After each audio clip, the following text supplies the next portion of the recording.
Hi hello नमस्कार. इडलीची चटणी साध्या सोप्या पद्धतीने घरच्या आहेत त्या साहित्यात कशी करायची ते बघूयात. छान होते, नक्की करून बघा. तर यासाठी काय काय साहित्य लागलं आहे ते बघूया.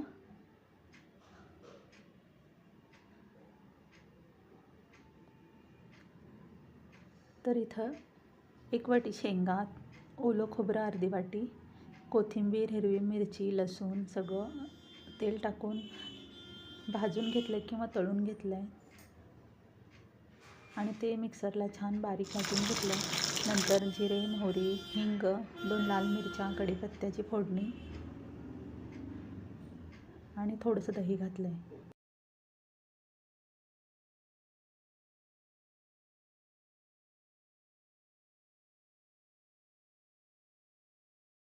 चिमूटभर फोडणीतच हळद टाकायची म्हणजे कलर छान येतो. मस्त खास सुस्त